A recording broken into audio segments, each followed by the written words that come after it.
परेशान करने का काम किया जा रहा है लगातार। और आज़ाद बिन की हत्या का मामला, जिसमें पूरा का पूरा जिला जो है वो उस दुख में उस परिवार के साथ था, और उस पे आप सभी को पता है मीडिया बंधुओं से लगातार हमारी वार्तालाप हो रही थी।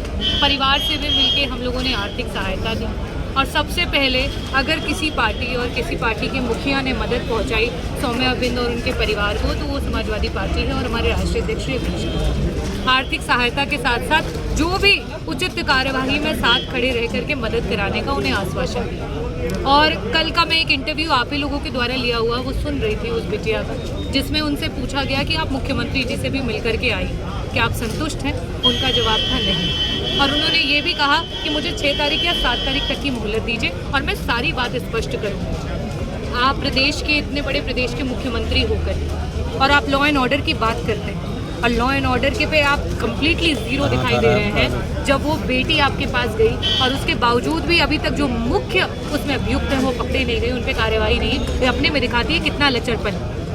जब बुलडोज़र चलना होता है, जब एनकाउंटर्स होने होते हैं, तब आपको पीडीए दिखाई देता है, तब गरीब परिवार दिखाई देता है, तब पिछड़ा समाज दिखाई देता है, अल्पसंख्यक समाज दिखाई देता है, एक लाचार महिला दिखाई देती है, एक बूढ़ा व्यक्ति दिखाई देता है। और वहीं जब आपके पोषित गुंडे होते हैं तब आपकी बुलडोज़र जो है वो नहीं पहुंच पाती है वहाँ पे। खैर, वो बुलडोज़र आपसे पहुंच भी नहीं पाएगी, वो देश की प्रदेश की जनता जो है उसकी चाबी लेकर के उल्टा भारतीय जनता पार्टी पे बुलडोज़र चलाने का काम करेगी आने वाले चुनाव। सेलेक्टिव इनकाउंटर्स को लेकर के बड़े सवाल खड़े किए जा रहे हैं विपक्षी दलों द्वारा कि जिस तरह से लॉ एंड ऑर्डर पे बात करी जानी चाहिए थी वो हो नहीं पा रही है, वो सिर्फ ऑन पेपर रह जा रही है, ग्राउंड रियलिटी कुछ और।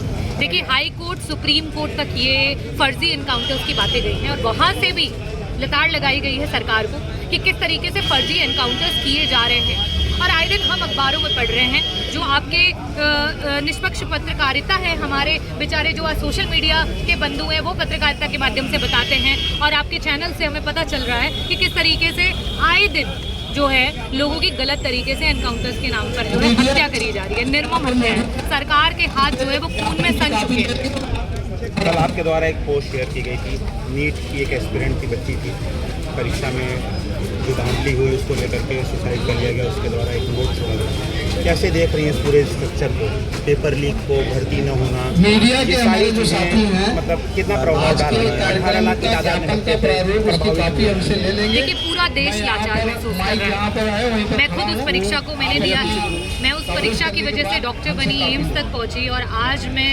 अपनी जनता की आवाज़ को उठाने के लिए सदन में पहुंची। और मैं उस पीड़ा से अपने आप को डायरेक्टली कनेक्ट कर सकती हूँ कि कितनी मुश्किल से एक बच्चा जो है पहली बार अपने माता पिता, अपने परिवार को छोड़ करके दूर किसी कोचिंग सेंटर में जाता हो, चाहे वो कोटा जाता हो, चाहे दिल्ली जाता हो। उस परिवार की आर्थिक स्थिति जैसी भी हो, लेकिन माँ अपने सोने गिरवी रख करके, पिता जो है कहीं से भी कोई पैसा जो है लोन पर लेकर के अपने बच्चों को पढ़ाते हैं। और जब परीक्षाओं की बारी होती है, और वो एक एक दिन, हमारे लिए तो लगता है कि 1 साल और परीक्षा आए, क्योंकि मैंने खुद तैयारी की है, वो एक एक दिन का एक एक घंटा किस तरीके से वो बच्चा पढ़ता है, कितनी देर में वो, यहाँ तक कि घड़ी देख करके वो वॉशरूम जाता है यूज़ करने के लिए कि ठीक है कम से कम ये पेज, ये लाइन और ये टॉपिक में पढ़ लूँ, उसके बाद मैं वॉशरूम जाऊँ। खाना खाने के लिए भी वो अलार्म को और आगे बढ़ाता रहता है कि अगर 8 बज गए तो मैं 10 बजे खाना खा लूँ, 10 बज गए तो चलो 12 बजे, 12 नहीं तो 1 बजे वो अपना खाना त्यागता है, अपना जो डेली रूटीन दिनचर्या होती है वो त्यागता है, माँ बाप से बात करना त्यागता है, अपने दोस्तों से बात करना त्यागता है। यहाँ तक कि वो युवा जो हमारा समय होता है, कहते हैं सबसे अगर बहुमूल्य एक इंसान, एक मनुष्य के जीवन में कुछ है तो वो समय। धन की भरपाई हो सकती है, आपके जायदाद की भरपाई हो सकती है, ज़मीन की भरपाई हो सकती है, सब वापस आ सकता है, गया हुआ समय कभी वापस नहीं आता। और वो बच्चा कैसे वो अपना युवा अवस्था का समय दे करके मेहनत करता है और उस एग्ज़ाम में बैठने जाता है, और पता चलता है कई बार परीक्षा देने के बाद जब रिजल्ट आना है तो पेपर लीक हो गया। कई बार पता चलता है वो सेंटर पे पहुँचे और सेंटर पे पीछे जा करके जब जांच होती है तो सेंटर पे जो है वहाँ पे लीक करने की सारी व्यवस्था बनी रहती है। और ये सिर्फ 22 लाख बच्चों के भविष्य के साथ खिलवाड़ नहीं है। उत्तर प्रदेश में लगातार ये समस्याएं जो है प्रदेश लेवल पे हो रही प्रत्येक परीक्षा में देखी गई है। AORO की परीक्षा को देख लीजिए, ट्रिपल जो आपका जो है यूपी ट्रिपल SC के जो आपके हैं अभी कला के जो बच्चे थे वो बता रहे थे, TGT के बच्चे जो हैं वो गए और उनको ये बताया जा रहा है, उनके इतनी दूर सेंटर्स डाले गए, और उसके बाद जब वो बताते हैं कि पहले से ही सेटिंग हो रखी है। ये डबल इंजन की जो सरकार है, कि डबल करप्शन की सरकार है। और डबल करप्शन की सरकार में किसी पीडीओ को नौकरी नहीं मिली। आप विधानसभाओं में देख लें, ब्लॉकों के स्तर पे देख लें और ग्राम सभाओं के स्तर पे जाके देख लें, आपको कहीं नहीं मिलेगा कि एक पीडीए समाज का, एक गरीब समाज का बच्चा जो है उसको किसी भी प्रकार की कोई नौकरी मिले।